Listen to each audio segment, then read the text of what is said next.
Hey everyone, welcome back to Verified Gains. Before we begin, first of all, I apologize on the audio issue on the last video.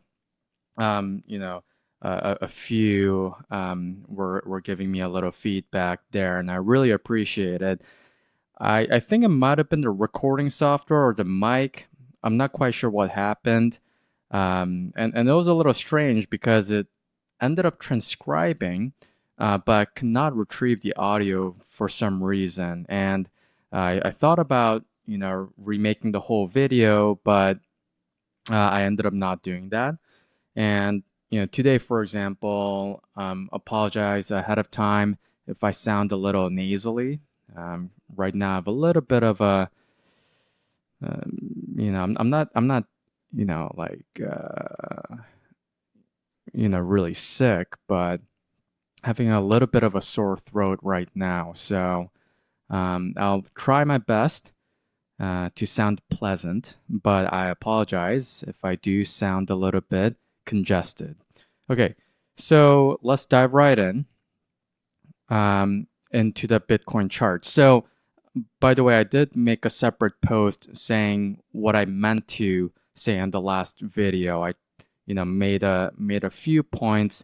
Nothing too crazy, but go ahead and check that out if you haven't yet. But we do have a little bit more to talk about today. Okay, so the broader markets are doing well overall.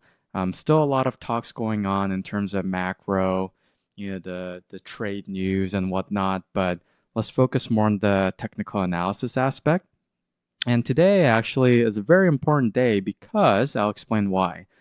So right now we're holding the support line at 85,000 pretty well. In fact, we haven't really retested it so far.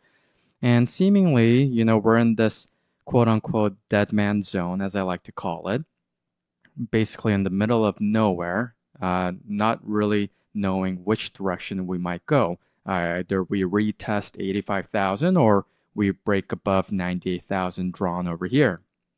However, and I was a little curious, because it was showing this, pattern over here. I was like, okay, well, what is the significance of, 91,000 over here?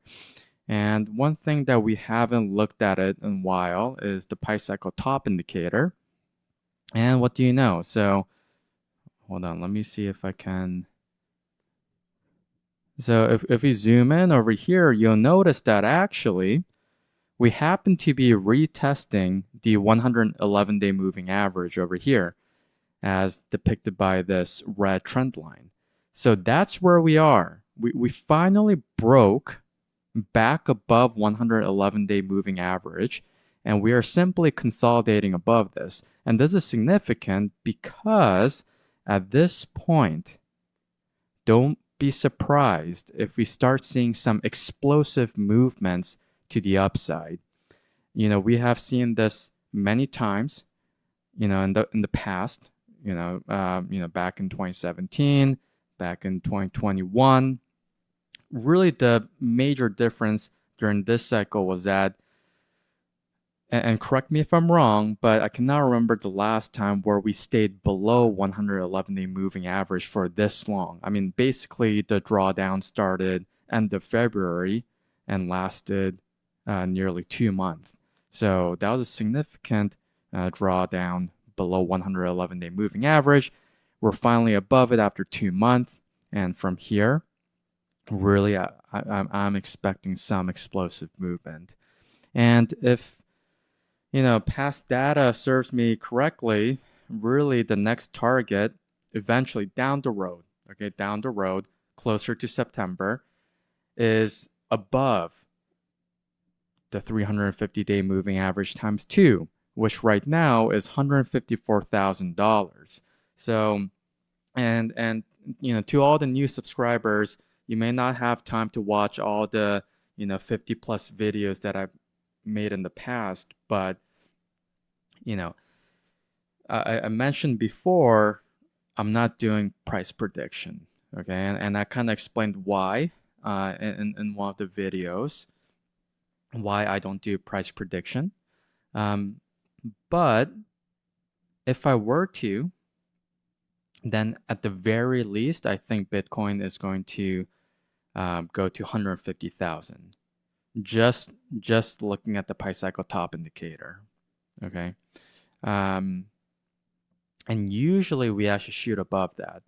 So that is almost a conservative estimate, 150,000.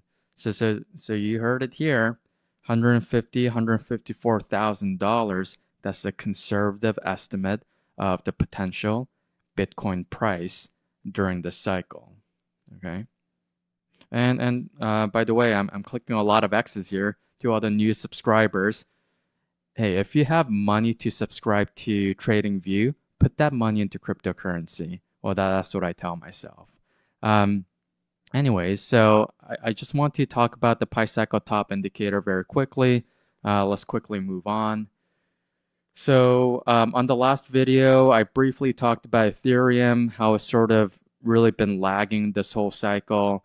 Like I said before, most of my Ethereum is swapped in the form of Turbo, which did pretty well the other day.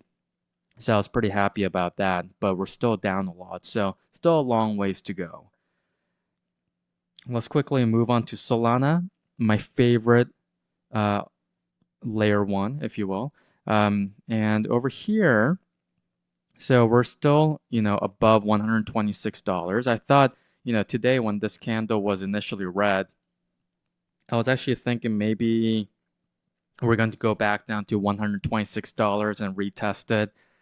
However, we are holding above it uh, quite well. And you know what? Honestly, just looking at the Bitcoin, technical analysis, I think Solana's on its way to $180 again. So, that is my next price target. Once we consolidate above $180, that'll give me more opportunity to dollar cost average. And, that's what I've done time and time again.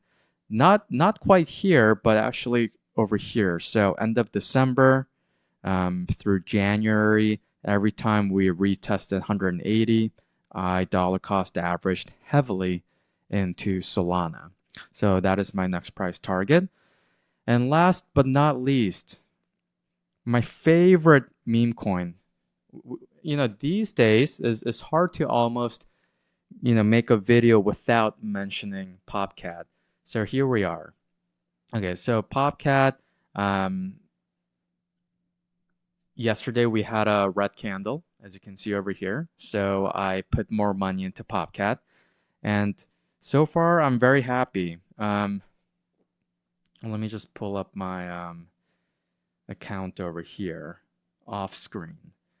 And currently, so the new batch, right? So on previous videos I mentioned that I have multiple wallets, and on the first one where I started accumulating into PopCat heavily, most of that purchase came from 2024, if not all, and most of it was, um, if my memory serves me correctly.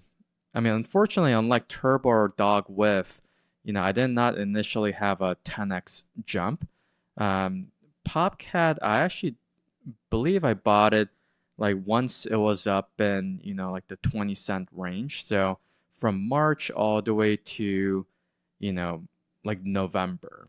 Okay, so back when it was above, $1.50 to like almost $2. So that's where most of my holdings and purchases came from. However, around Liberation Day, starting on April 2nd, so, for the past 22 days, I basically started accumulating again on a second wallet. And right now, that second batch is up just above 100%. So the past 22 days, I'm up just over 100%, which, in the world of meme coin, is nothing too crazy. Of course, I'm not doing any leverage trading. I personally do not recommend it. I used to do a lot of day trading back in the day, of course, using some leverage. And at least me personally, you know, some experiences were good, positive, but overall it was a bad experience. And that is full transparency with you guys. I mean, I'm simply sharing my own personal experience, but yeah, I got burned pretty hard 1 year, um, trading, Marathon and Riot back in 2021, 2022. So, when it comes to cryptocurrency, I really do not recommend. Of course, there's not financial advice, but I personally would not do any leverage trading, and that is my personal philosophy as of now.